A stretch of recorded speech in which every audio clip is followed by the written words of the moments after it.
What's up, everybody? It's your boy, Coach Lee. Welcome to another episode of the OT Star Talk. Rough day in Cowboy land. Got a backs beat in. And I think we are here for a therapy session. Or you here to troll, whatever suits you, whatever floats your boat. But let's get into it.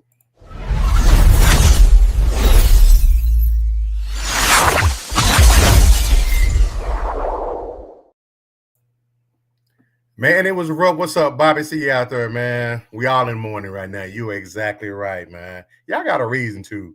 I figured we was gonna lose today. I know we was gonna get beat down that bad. It was terrible, man. And it was from a Bears team. If I'm not mistaken, they were missing like 5 or 6 of their defensive starters. It's manhandled us. Just got out of sync, and we couldn't catch up and do what we needed to do. But let's take a look at as far as a game recap today. You didn't watch it, I'm pretty sure, because Cowboy haters watched too. But I'm pretty sure it was pretty rough for everybody. As always, Caleb Williams, the big storyline tonight, had a breakout game. CeeDee Lamb got injured. Defensive breakdown again.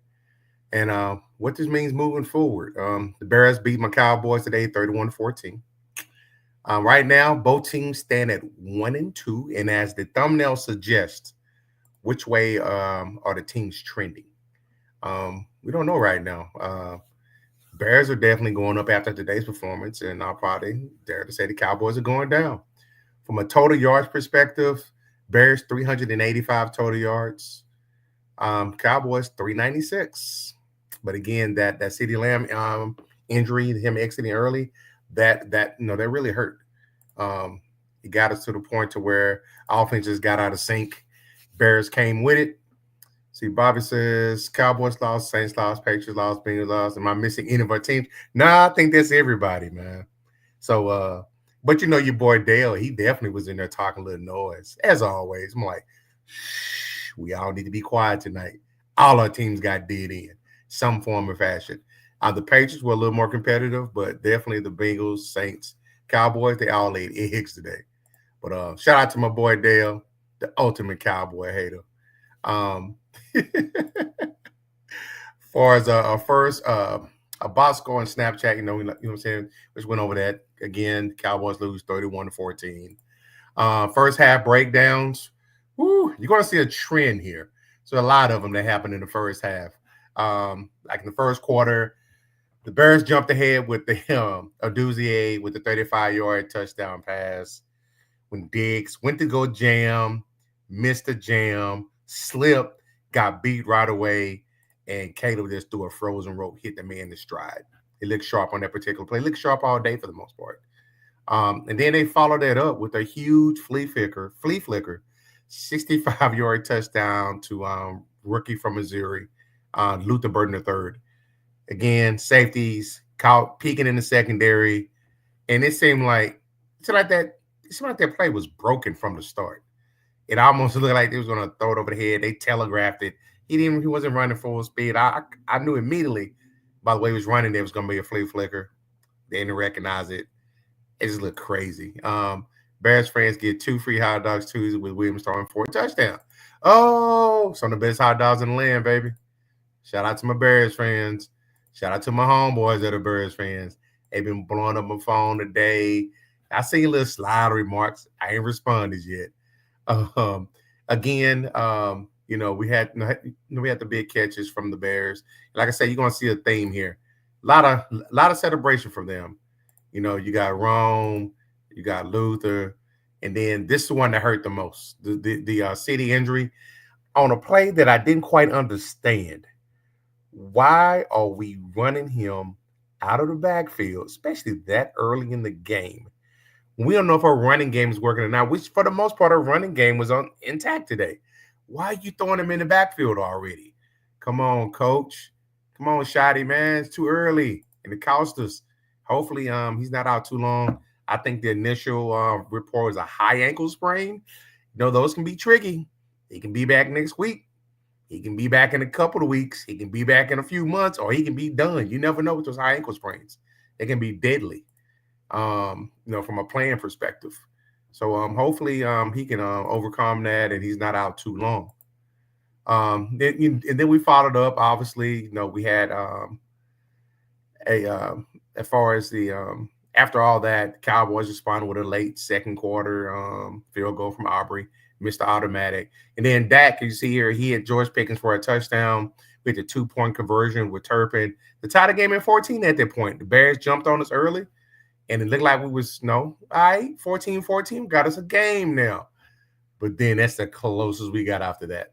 The Bears answered before the half with a field goal and a Kyle commit TD, and it was pretty much all she wrote at that time. They went in at halftime up 24-14. Yeah, they just did us dirty. For the second half, key drives and turning points. We had a situation in the second half. Bears run. They come out. First of all, we got the ball. Didn't do anything with it. Bears get the ball, their first possession of the second half, and they go on a lethargic precision 19 plays, 76-yard drive to build the lead to 31-14 via DJ Moore 4-yard touchdown. That pretty much wore us down at that point.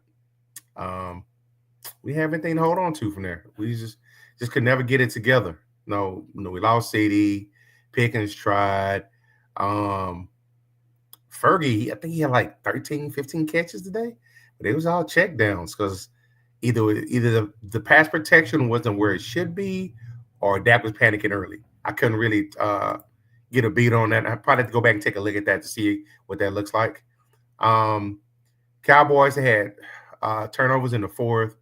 Prescott, he was intercepted twice by Tremaine Evans, including the end zone pick on a 4th and goal attempt that could have made it a little bit tighter. Then backup Joe Milton, he came in late, showed a couple of flashes early on. He hit Pickens on a pretty nice pass over to the left-hand side. But then he also throws the interception in the end zone in the final minute. Player performance analytics. Again, Caleb Williams, I think it was career day for him. 4 touchdown passes, 298 yards, no sacks, a 142.6 passer rating.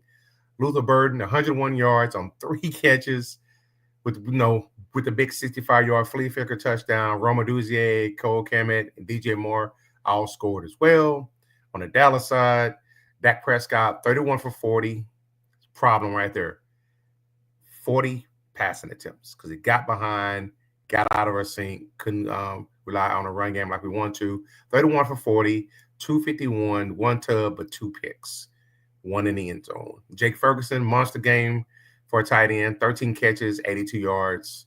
Rushing, they limited Dallas to 87, no consistent run threat because they got behind early. The Bears on run game, modest but effective at keeping the drives alive. And also, again, not only was Lamb hurt, Diggs was hurt, attempting a tackle. Clark was hurt. And that somehow, it did affect the game flow.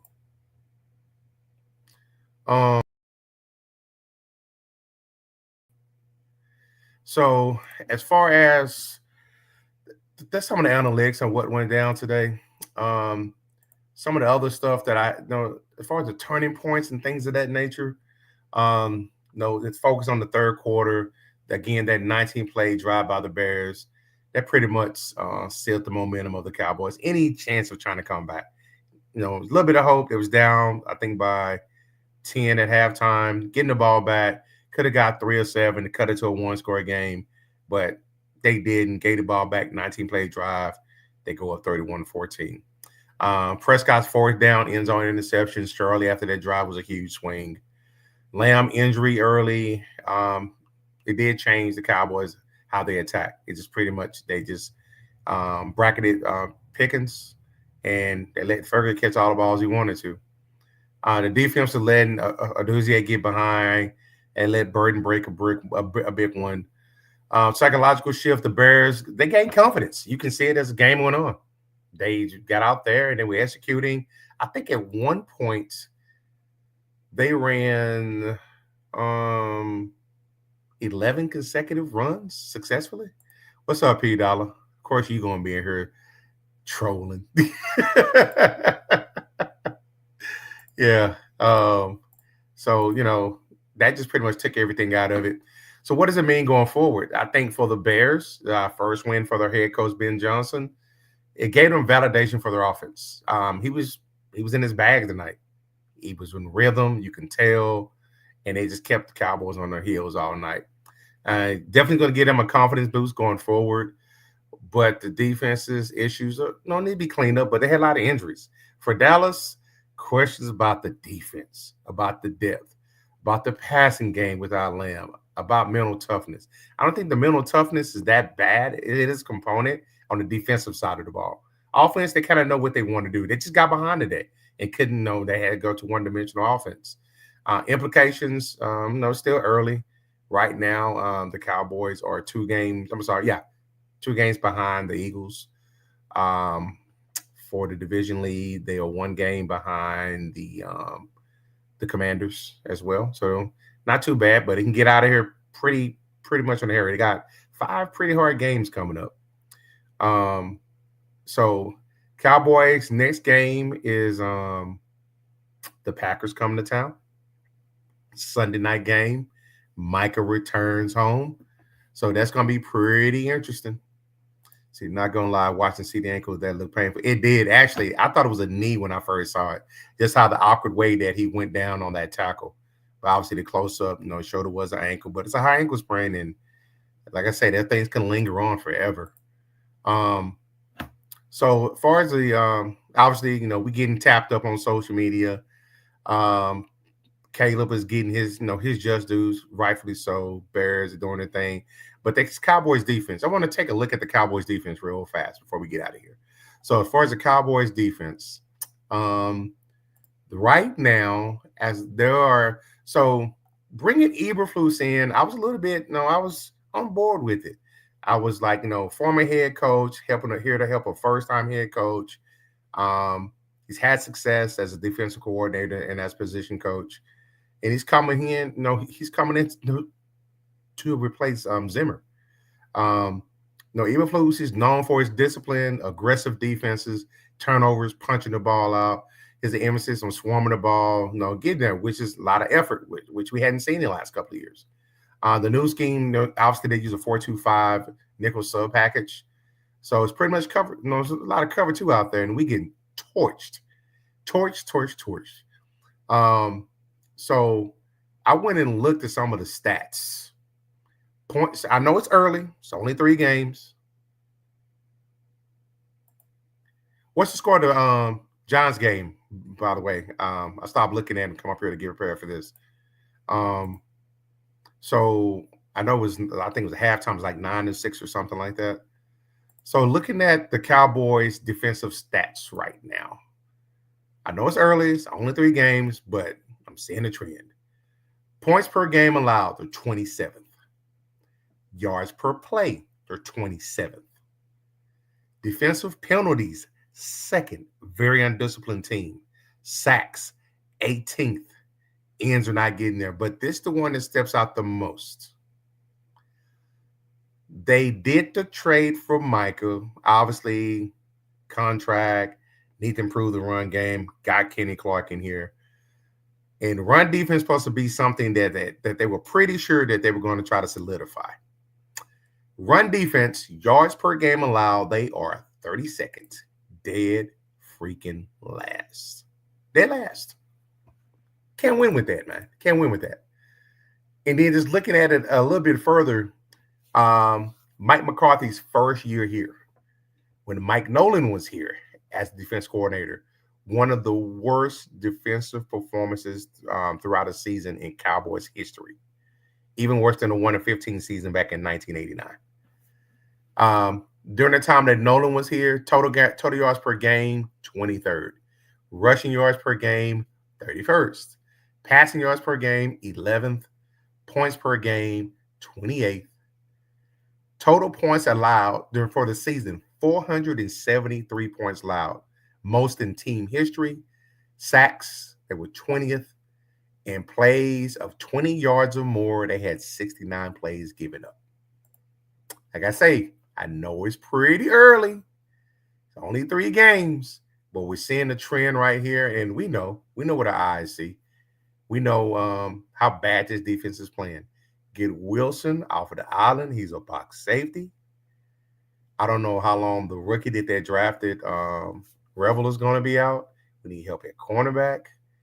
And you still got some salary cap. You guys should be on the phone to go get the old man, go get Gilly. We need some help at cornerback. Because Diggs either is washed or Diggs is still hurt and he came back too early. I want to give him a benefit of the doubt and hoping that he's just not 100%. And he came back too early, but let's get him early. Let's get him some time. Let's get him early. Can't throw him out there now. Get out of this freaking zone. Either we don't understand it, we don't have the personnel for it, or we just can't run it. Try something different. Go to some man. Good grief. What is your boy, Coach Lee, man? I wanted to wrap it up by saying Green Bay's here next week. Hopefully, I'm a little bit better mood next week, but you never know. Appreciate you.